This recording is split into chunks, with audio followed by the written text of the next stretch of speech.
Hello and welcome back to the humble little web interview series that is Let's Chat. I'm your host, Eli Parker, and before we get into the nitty-gritty of the neat stuff we're going to talk about today, I just ask that you like and subscribe to the channel. It helps me out a little bit in any way. Comment if you feel so obliged. But with all the shell stuff out of the way, let me get on with today's topic and even more important, today's guest, Mr. Neil. I already forgot how to pronounce your last name. I'm so sorry. No, it's Sudhakaran. Sudhakaran. It's cool. Yeah, Sudhakaran. Yeah, you said it right that time. Neil Sudhakaran, everybody. Woo! Everybody. Submit the applause sounds and everything. Yeah. Hearts. Yes, yes. But anyway, I don't want to say, I feel like I'm getting in late here because you've been around Somerset since, the summer. When did you move in? Yeah, I moved into Somerset on the fateful night of the Somerset tornadoes. So really? Yeah. Oh my gosh. It was. And we didn't run you off from that. No, it was our closing for Flashback Theater Company, the House of Blue Leaves. It was closing weekend. Oh, that's right. And I came in on that Friday night. And we had to cancel Saturday because there were some people in the cast that were stuck, unable to get out for things, and then we closed on Sunday. So this summer in Somerset has been pretty interesting. There's been, tornadoes ripping up churches and coffee shops, and the General Lee jumping in the fountain and different things. So it's Somerset has been interesting, but I've only been here 4 months. So only 4 months, yeah. and I've been I won't say stalking, but I've seen all your Facebook endeavors, and you've shaken just about every hand there is to shake around here. I've lived here almost my whole life, and I don't think I've met or affiliated with half the people you've seen. You met the mayor already. Yeah, well, I like the mayor. The mayor's glad. I was singing karaoke at Maker's Mill, and I do this really high BS. I'll say BS because Yeah. I do this really high BS, and I can't talk the next day. And the mayor's like, "Wow!" I'm just like, "All right, Mr. Mayor." That's right. No, Alan is a very cool guy, and he supports Flashback Theater. Oh, that's awesome. The city supports Flashback Theater. I think in a sense of what me and Summer and Renata and Bailey Lynn and Kibby and everybody at Flashback are trying to do is take our little small semi-professional community theater and make it a regional theater, right? And you can't do that without meeting people, right? Somerset has 16,000 people in it. Oh, wow. And we're not going to grow a theater on 16,000 people. I mean, we can sustain a theater on that, so next it's Pulaski County, next it's Kentucky, next it's the world, right? So that's I am the face. Summer is the artist. Not that it's my job to shake hands, but it's my job to shake hands. Shake hands, kiss all the babies. Yeah, it's my job to shake hands, kiss babies. But I also like doing it as well, and I'm interested in people, and I'm interested in stories, and I'm interested in just who people are. And I don't think you could have given us a better segue into today's topic, because I think you and I are blessed to work and get a living from the artistic field. I wouldn't say get a living, but we get money, and it's mostly the passion, though. You gotta admit. But with that said, today's episode, I want to raise the question: why is it important to create? And I figured you'd be a great candidate to discuss this with. Because you dabble in so much theater, of course, and then film, as I've been so enlightened with recently. Why is it important to create? Well, before that, let's go. I gotta milk it, dude. Yeah. Tell me, more just about your artistic background. You mentioned a lot with Flashback, but your film. Tell me about your film. What got you into that, and what is kind of your experience with that? You always hear these stories. Since I was a young child in Ashland, Ohio, I've just always been enamored with not necessarily film, but storytelling and people, and taking a story A to B, but you slice it up and you make it CABD to make it more interesting, and how we interact with each other and how we still look. So I've had a lifelong love for cinema. My first play, I was Oliver Twist in the 6th grade, and Oliver, right? Oliver. And then I went on to do plays in high school. I, did some stuff.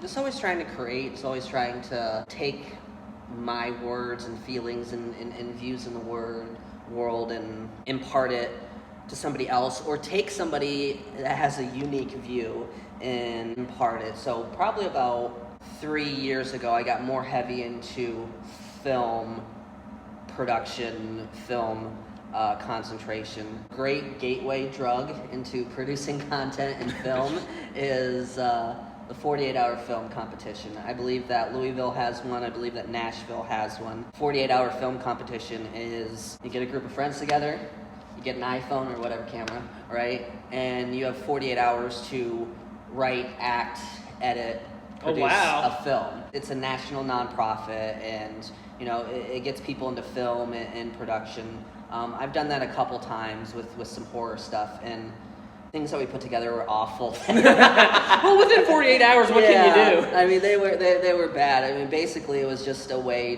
for me to try out some special effects and do some different things and really get my feet wet. I think that the correlation that I have between theater and film is, if you were to ask me, are you a theater person or are you a film person, I'd 100% be in the camp of film. When you make a local, low-level film project, the first thing that you do is who's going to be in it, right? A lot of times people only have their friends, right? Mm-hmm. And people are like, oh yeah, I can be an actor. I'm very fortunate to be friends with actual actors. Yeah, that helps a lot. So it elevates a lot of the projects and things that I do or try to do, because if you want to get something done in the world, whether it be acting or raising money or get somebody to volunteer, ask a theater person, honestly. Yeah. Like they are gung-ho, we are gung-ho, but the correlation is with any creative, you get a spark and you get an idea and you try to kindle that and you try to get it going. And in my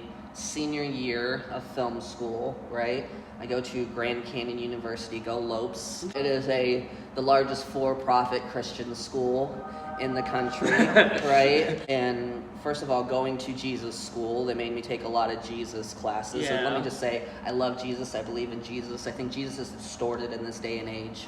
But I take a bunch of Jesus classes, and I'm just like, oh my God. And going to a Christian university to be taught about film, I was kind of weary. It's like, but I think now that I'm in my senior year, I'm just like, I'm learning something. I can tell that the content that I'm making is elevated based upon the things that I'm learning. So Grand Canyon University, great job in your film program. I mean, it's not UCLA, but life.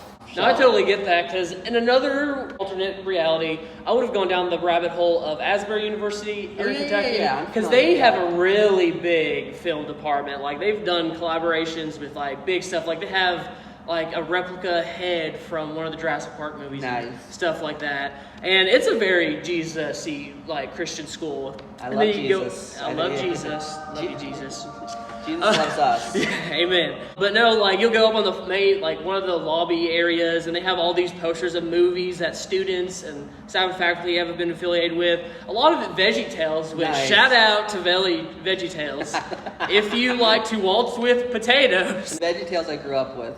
Same. I was there, the original Christian bookstore, Joshua for the Battle of Jericho, the Easter Bunny and the Chocolate Bunny. Oh, right? Legendary. Mine was Jonah and the Whale. Yeah, Jonah. That was a VeggieTales movie. That was a good one. Yeah. This is random, not to veer off course. Have you ever watched the monstrosity that is Gaither's Pond?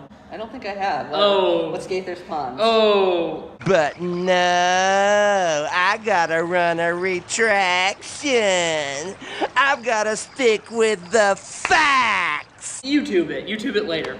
But anyway, to get back on the course, gosh, this train really derailed. But no, going back to creating, and you touched a lot on storytelling and a lot of your inspiration stuff, but with stuff you create, what is kind of a sensation you get when you get all the editing, get all the shoots and all the stuff done, and you finally have this final product? How do you feel, and what do you want to do with that? Let me back up and say, I don't like the person that I become when I'm in a project. Really? I try to always put kindness first, and I try to.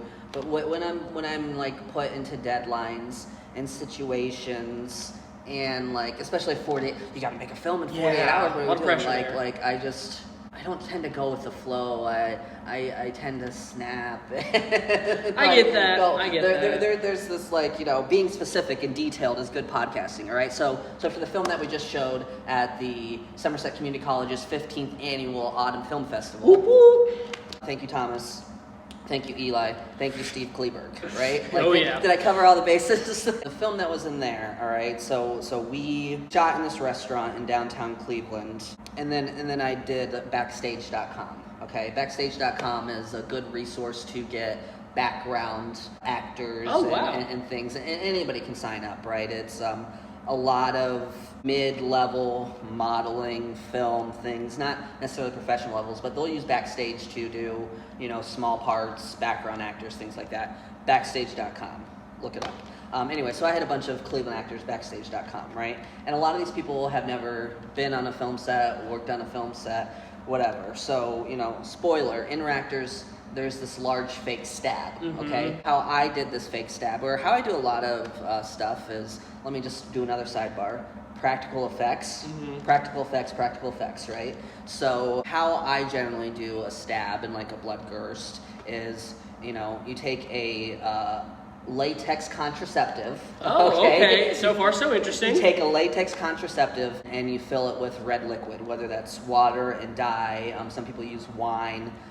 Some people use, fake blood, diluted, something like that, all right? You take a latex contraceptive, you fill it up as if it's a water balloon, tie it off. Take a metal washer, a small metal washer, and you tie fishing line to it, okay?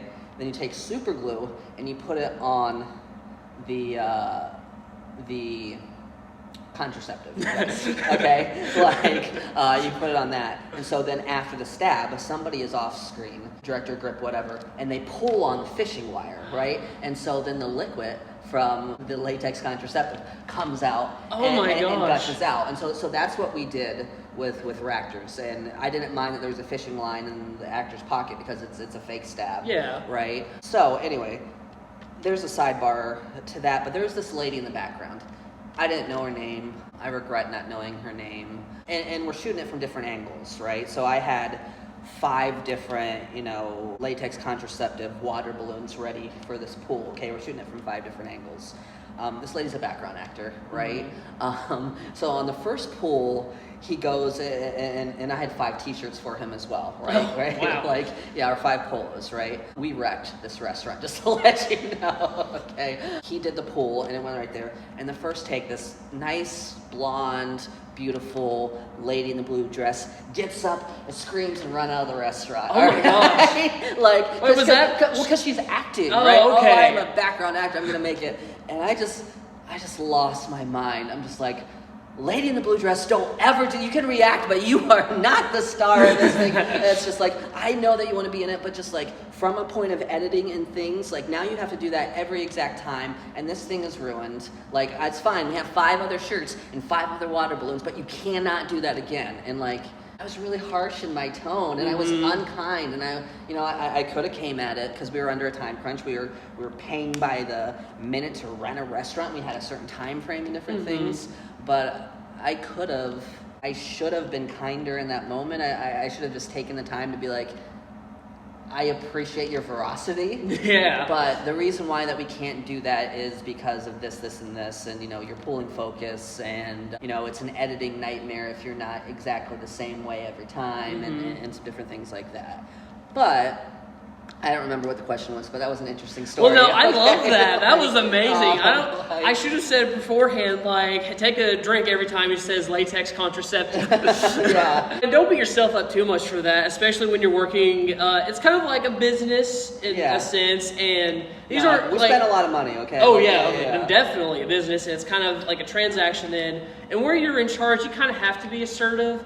But it's very hard to be assertive and nice at the same time. Yeah, I find that that's the challenge in film or in any content, especially as you're getting closer to opening night or, a time frame, and you got to keep on schedule for a film and a budget.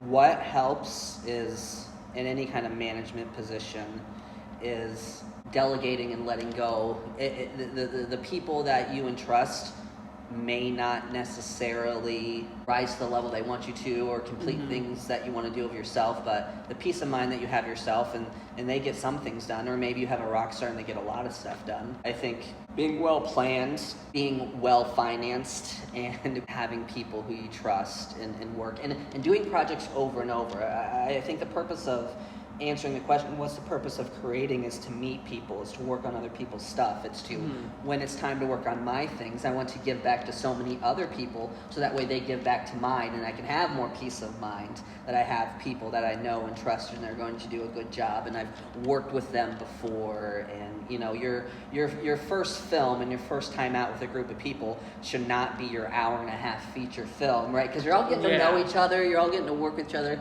you don't know what people's skill sets are. And I guess if I can go back and answer the question, like, the process before the pre-production is great. It's like, oh, I like managing time and budgets and people getting it. Like, when you're in it, I get too erratic, and I have to be kinder. And then when I'm finally editing and putting things together, I come back 3 years later, showing it in a film fest in a different city for brand new people, right? And I'm just like, okay, that was a good experience, and it turned out well, and people laughed, and they were shocked, and they were surprised, and maybe it's a sense of accomplishment. But I think that, in essence, why create, why art? It's a sense of community. It's a sense of belonging. Like everybody wants a place, everybody wants a belonging, everybody wants a thing. And I always try to, as an artist, manager, director, whatever, is keep in mind that the ends does not justify the means. If a person is hurt or didn't have a good time or whatever, I don't care what the final product is. Like, I think that I failed as a person if I yell at the lady in the blue dress. And it wasn't even that big of a deal. She shouldn't have done that, but I yelled at the lady in the blue dress. You know what I mean? So it happens. It happens, man. But no, I think you really did just answer the question, I think, in the best way possible, because, like, before I asked this question, I had to look at how people do art, because like you said, it's about a sense of community. But a lot of times people also say that art is about self-expression. But then you kind of have to draw the line of, okay, what the art I'm creating, I want to be confident about and prideful, be proud of it. But then where's the line that's crossed that it turns into vanity? Because you see that a lot too, unfortunately. Yeah, I think in a sense of that, especially in theater film, you rely on people, and it's group projects. When you're going in and I'm the director, and this is my vision, and I'm going to make sure that everybody is in line, and we're going to make the greatest thing possible. Collaboration is best. Getting and pulling things and people and their ideas is much better. And when working with actors, you can get a much grander and truer performance from them if, first of all, they believe in what they're doing. It's truthful for them. You're not just telling them to do something that they don't believe in. And making those idiosyncrasies, art is truth, film is truth, acting is truth. So you want people to be able to have their truth, as opposed to, this is what I want you to do at this time, and this is how I want you to read this line exactly. I mean,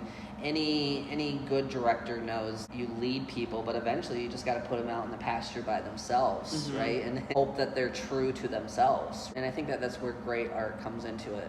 And I don't have any specific story for that. Say no latex contraceptive present here. But right. I'm with you there. At the end of the day, when you create, it really is about community, because at the end of the day, you can feel a sense of pride of you wrote the script, and it's oh my gosh, I'm so glad I brought this little mini world in my head to life, whatever. But really, I think it's the process with others that makes it more of a reality. Because when you say you write a script and you decide to turn it into a short film play, whatever, the magic isn't of you just writing this character on a page. They just exist on that. But you have another living human being that's expressing themselves and bringing life to that, and they're projecting that for an audience. It's a full circle, that's what's real. And I think in that sense, that's when art becomes real. And I don't think it's good to do things just to expect things back. Exactly. I think you should altruistically give without wanting to receive, but the truth is that the more that you give and the more that you put out there, people will show up for you. I think that people are inherently good. I think that people are inherently kind, and sometimes we just lose our way and just drop the timelines and drop the deadlines. Everything's going to work itself out, you know? Yeah. Oh, no, definitely. Yeah. And at the end, when you're showcasing this, take Raptors, for example. We had it at the film festival. At the end of the day, and you can correct me if I'm this whatever, like, you probably don't care what random people think, but I just watching you all, like all the flashback people all gathered around and supporting you and your artwork, like, it feels like that's what it's about at the end of the day. Community. Yeah, show up for one another. That's all that we can do. Exactly. In any instance, just show up when you can and show up hard and be there. But with that said, I think we talked a lot about a lot of great, deep stuff and a lot more about fake blood than I thought we would cover, but great nonetheless. And latex contraceptives, right? Like, they will save a life and they will make a very cool splatter. I should pre-make like a bingo card. Like, we'll have Jesus in one corner, Gaither's Pond, latex contraceptive with fake blood in it. You just described my life and Of course, I can't thank you enough for coming up on here and enlightening me so much. It's great to get I would say you're a professional artist. Like, I've seen the stuff you make and you seem very profound. Cool. You spent all the juices there. I love you. Thanks for having me. Oh, I love you too. Right. And of course, love you all. But as I always say on this lovely little show, that is a wrap.